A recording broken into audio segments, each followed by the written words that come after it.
નમસ્કાર મિત્રો, હવે ગુજરાતમાં ધીમે ધીમે માવઠું વિદાય લઈ રહ્યું છે અને ઠંડીમાં ભારે વધારો જોવા મળી રહ્યો છે.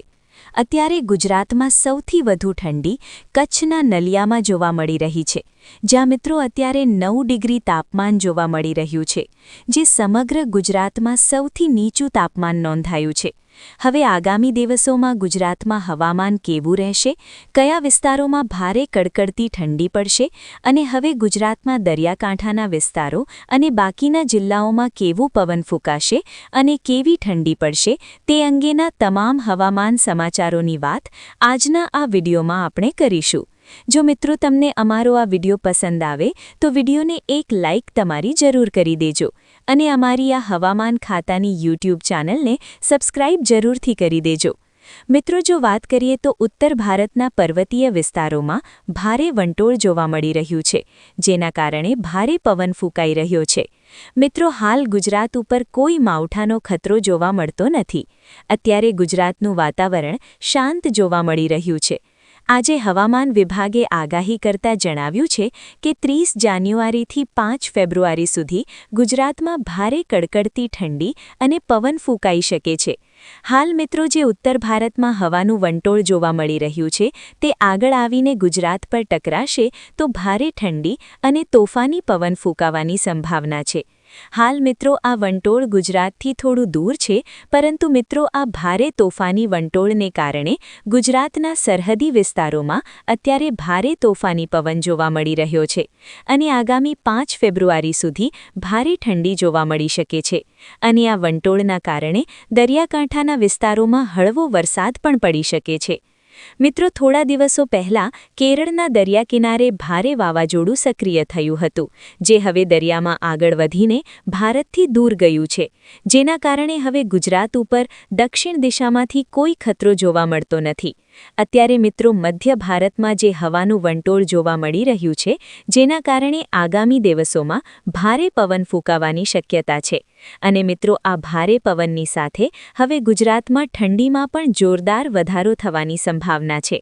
અત્યારે ઉત્તર ભારતના પર્વતીય વિસ્તારો જેવા કે હિમાલય અને ઊંચા પર્વતો ઉપર ભારે હિમવર્ષા પડી રહી છે અને ત્યાંથી મિત્રો ઠંડા પવનો અત્યારે ગુજરાત સુધી આવી રહ્યા છે, જેના કારણે સવારે અને મોડી રાત્રે જે પવન ફૂંકાઈ રહ્યો છે, જેમાં ભારે ઠંડી અને ઝાકળ જોવા મળી રહ્યો છે, જેના લીધે લોકો ભારે કડકડતી ઠંડીનો અનુભવ કરી રહ્યા છે.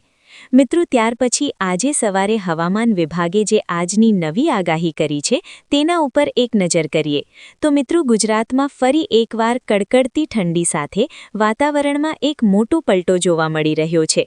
મિત્રો, રાજ્યના અનેક વિસ્તારોમાં વાદળછાયા વાતાવરણના માહોલ વચ્ચે હળવા વરસાદી સાંટા પડતા લોકો મુશ્કેલીમાં મુકાયા છે.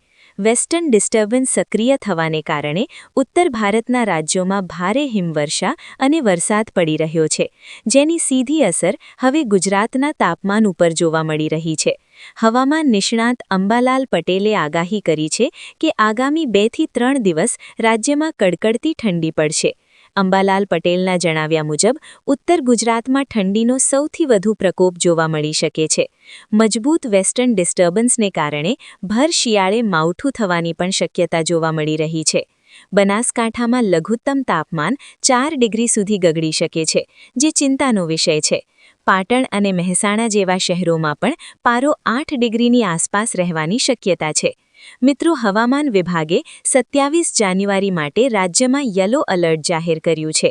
ઠંડા પવનો ફૂંકાવાને કારણે તંત્ર દ્વારા લોકોને ગરમ કપડાં પહેરવા અને સાવચેતી રાખવા સૂચના આપવામાં આવી છે. મિત્રો, ખેડૂતોને પણ પોતાના ઊભા પાકને માવઠાથી બચાવવા માટે જરૂરી પગલાં લેવા માટે જણાવ્યું છે. ખાસ કરીને રાજસ્થાનની સરહદે આવેલા વિસ્તારોમાં વરસાદી માહોલની તીવ્ર અસર જોવા મળશે. ફેબ્રુઆરીના પ્રથમ અઠવાડિયામાં ફરી એકવાર તાપમાનમાં નોંધપાત્ર ઘટાડો જોવા મળી શકે છે. જાન્યુઆરી મહિનાના અંતમાં ઠંડીમાં થોડો ઘટાડો થયા બાદ ફરીથી ઠંડીનો એક નવો રાઉન્ડ શરૂ થશે. હાલ નલિયામાં 5 ડિગ્રી તાપમાન સાથે રાજ્યનું સૌથી ઠંડુ શહેર નોંધાયું છે. આગામી 48 કલાક રાજ્ય માટે હવામાનની દ્રષ્ટિએ ખૂબ જ મહત્વના અને પડકારજનક બની શકે છે. તો આભાર મિત્રો, આજે આપણે ગુજરાતના કેટલાક મહત્વના હવામાન સમાચારો વિશે વાત કરી. જો મિત્રો તમને આ વિડિયો પસંદ આવ્યો હોય તો વિડિયોને એક લાઇક કરી દેજો અને દરરોજના આવા તાજા હવામાન સમાચારમાં ઠંડી અને માવઠું તેમજ પવનને લગતા સમાચારોની જાણકારી મેળવવા માટે અમારી આ YouTube ચેનલને સબસ્ક્રાઇબ જરૂરથી કરી દેજો. તમારા અન્ય મિત્રો સુધી આ વિડિયોને શેર કરી દેજો જેથી તેઓને પણ આજના તાજા અને નવા હવામાન સમાચાર અંગેની જાણકારી તેમને પણ મળી શકે.